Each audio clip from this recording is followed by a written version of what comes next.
Chers amis, bonjour. Joie nouvelle de se retrouver sur les ondes de la 100.3. Nous sommes le 2 juin 2020, il est 8h05 dans le studio de Christ Radio. Petit problème qui fait qu'on a un petit peu de retard et je m'en excuse. Alors nous continuons donc notre étude sur l'Esprit Saint. Tout ça, c'est le but, il est clair, hein, c'est essayer de mieux comprendre ce que c'est cette fête de la Pentecôte.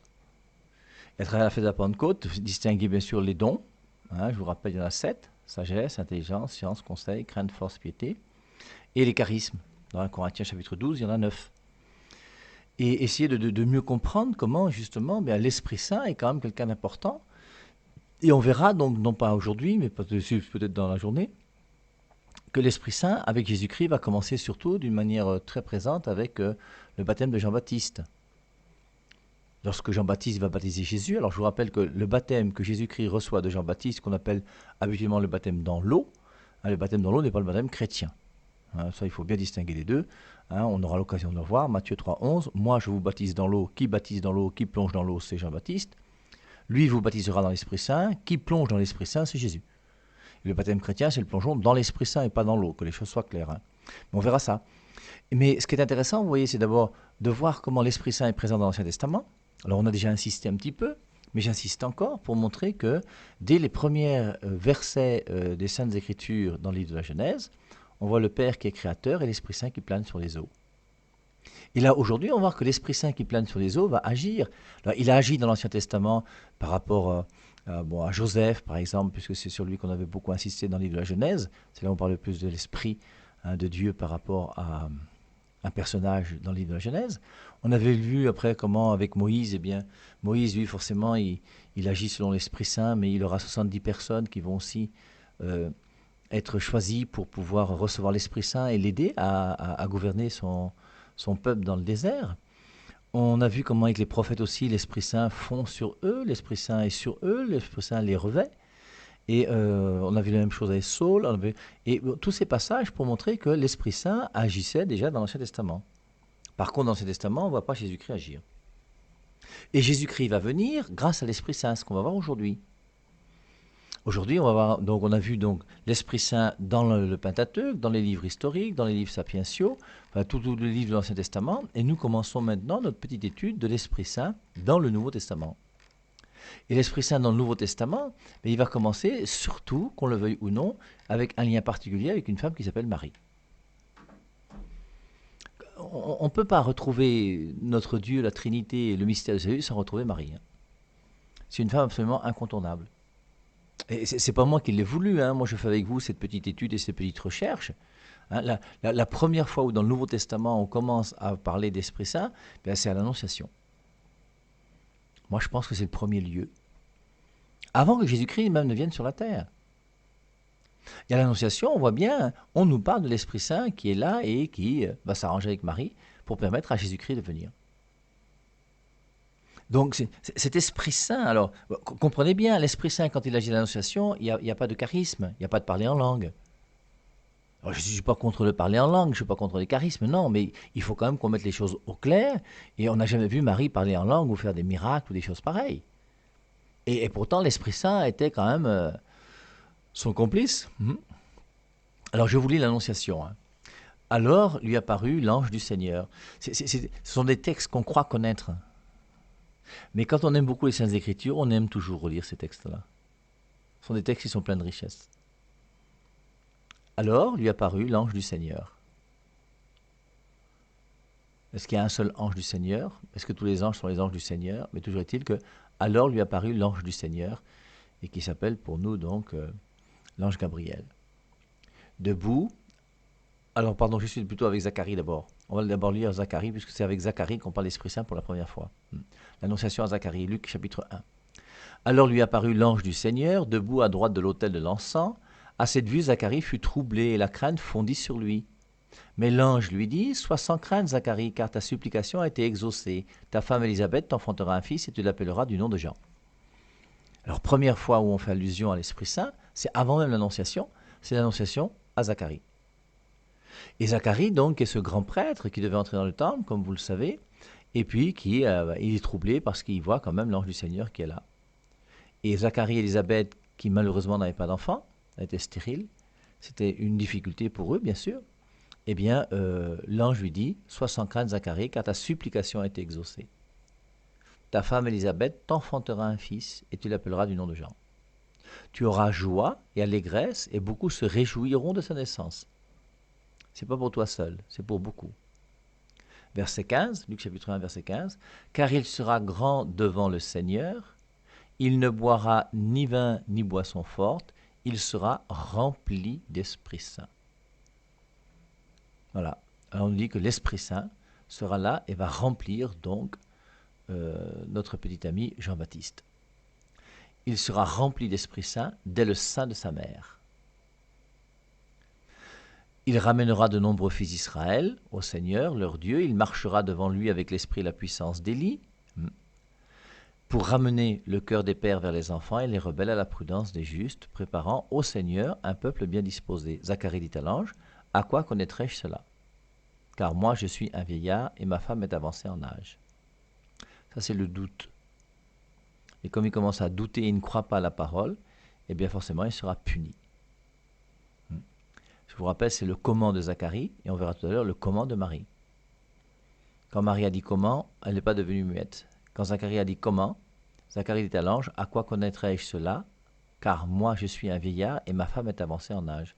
Et l'ange lui répondit, moi je suis Gabriel qui me tient devant Dieu. Donc je ne suis pas n'importe qui.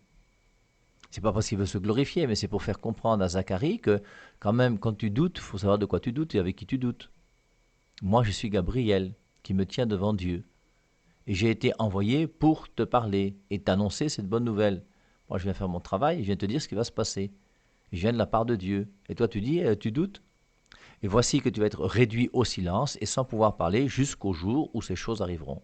Parce que tu n'as pas cru à mes paroles, lesquelles s'accompliront en leur temps.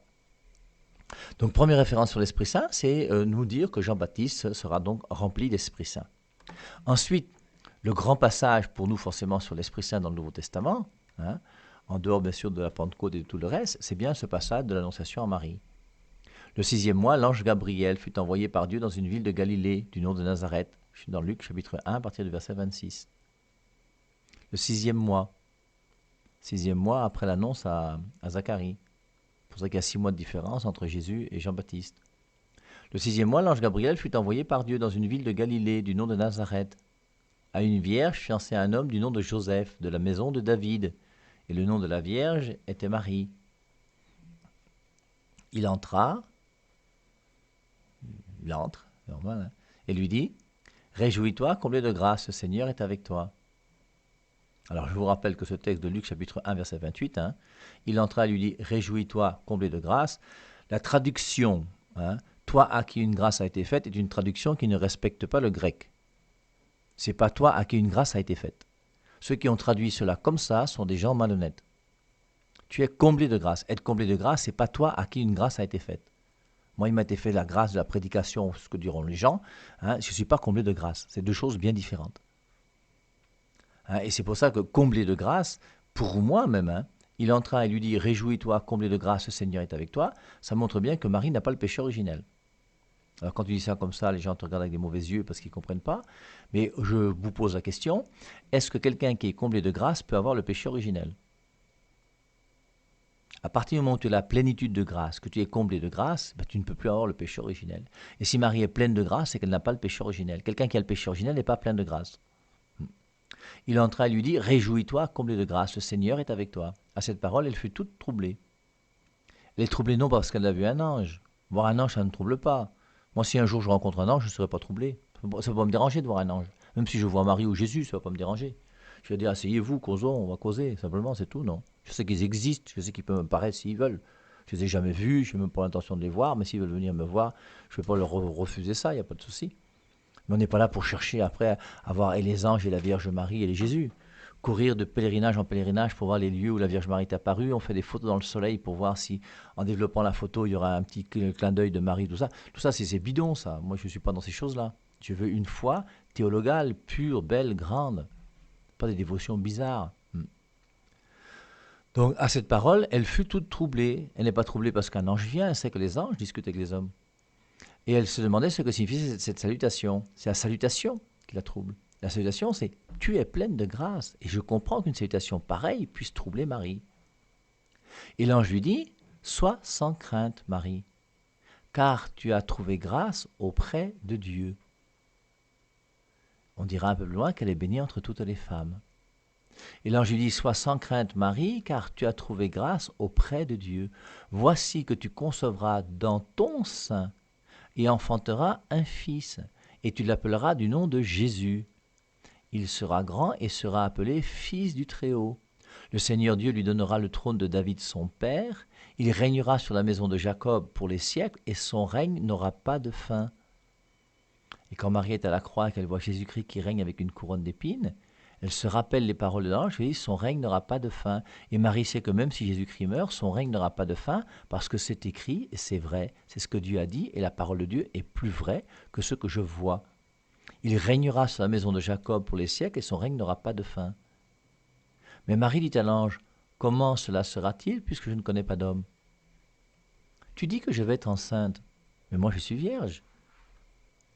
Je vais me marier avec Joseph, oui, mais le mariage avec Joseph, là, c'est un mariage qui n'est pas un mariage normal. Si c'était un mariage normal, Marie n'aurait jamais dit ça. Alors, on a déjà beaucoup discuté sur ce texte, hein. Je ne vais pas insister aujourd'hui, mais il est clair que dans ce texte-là, lorsque Marie dit « Comment cela se fera-t-il puisque je ne connais pas d'homme ?» c'est que Marie non seulement ne connaît pas d'homme, mais qu'elle n'a pas l'intention de connaître même Joseph.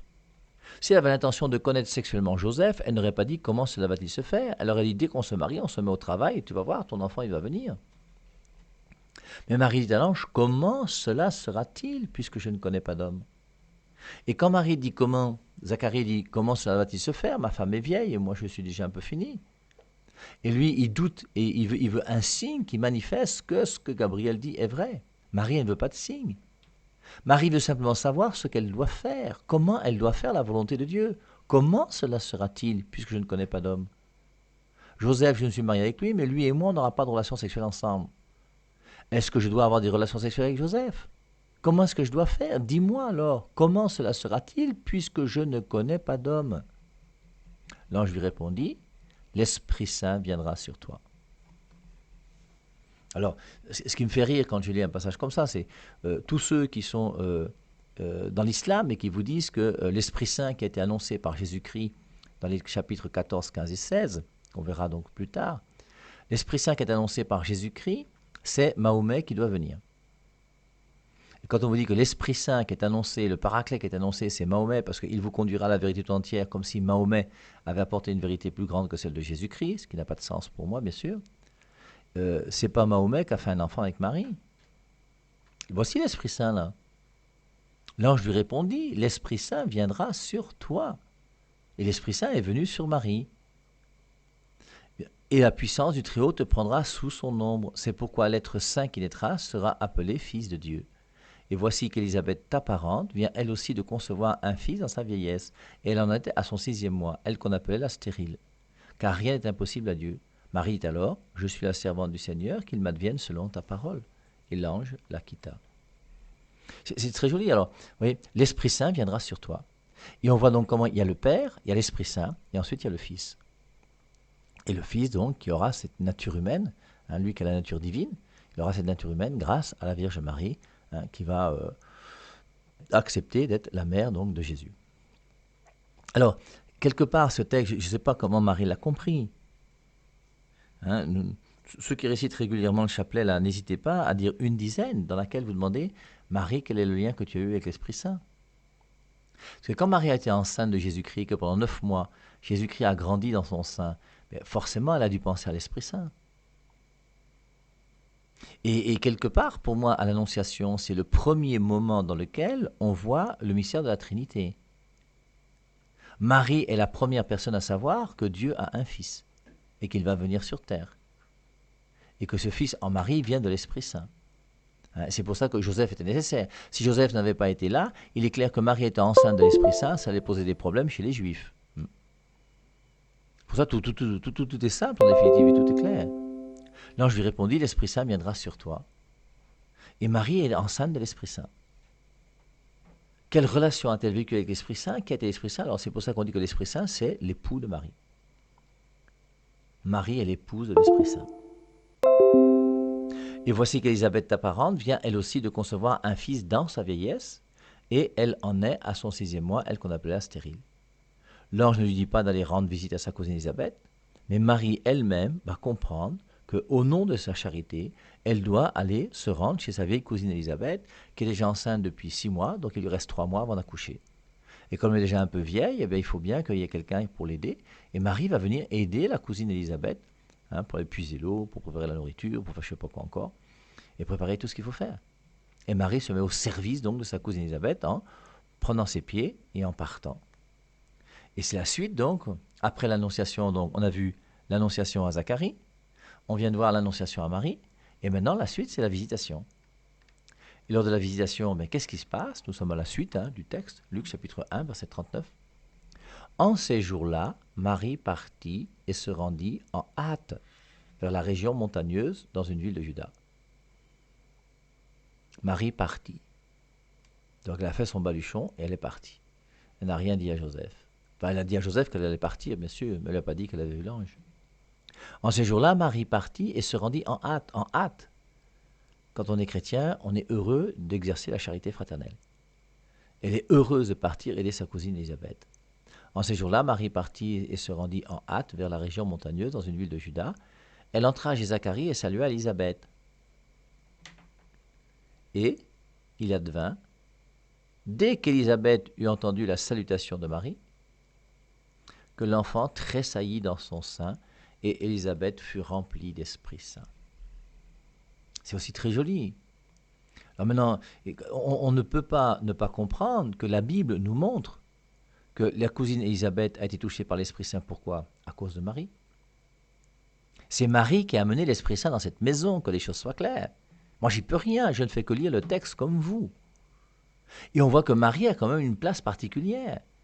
Et qu'elle-même, qui est habitée par l'Esprit Saint est venu sur elle pour lui permettre d'accoucher Jésus, pendant ce temps où elle est enceinte, elle va aller voir sa cousine Élisabeth, elle entra chez Zacharie et salua Élisabeth. La salutation, là, malheureusement, on ne la connaît pas. On vous a souvent dit qu'il y avait 7 paroles de Marie dans les Écritures. Alors on en trouve toujours 6, parce que la 7e, c'est cette salutation. Elle entra et cette salutation, on sait simplement qu'elle l'a saluée, mais on ne sait pas ce qu'elle a dit. C'est la 7e parole de Marie. Elle entra chez Zacharie et salua Élisabeth. Et il advint, dès qu'Élisabeth eut entendu la salutation de Marie, que l'enfant tressaillit dans son sein, et Élisabeth fut remplie d'Esprit Saint. Marie est le canal qui a donné l'Esprit Saint à Élisabeth. N'hésitez pas de prendre Marie comme votre mère. N'hésitez pas d'inviter Marie dans votre maison. Elle vous permettra, vous aussi, d'avoir une rencontre avec l'Esprit Saint. Alors elle poussa un grand cri et dit, « Bénie es-tu entre les femmes, et béni le fruit de ton sein. » Tous ces versets si puissants sur la Vierge Marie. Elle est bénie entre toutes les femmes. Et comment m'est-il donné que vienne à moi la mère de mon Seigneur? Alors ceux qui refusent d'appeler Jésus-Christ, de dire que Marie est la mère de Dieu, voici le passage.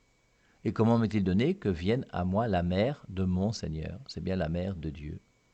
Car, vois-tu, dès l'instant où ta salutation a frappé mes oreilles, l'enfant a tressailli d'allégresse en mon sein.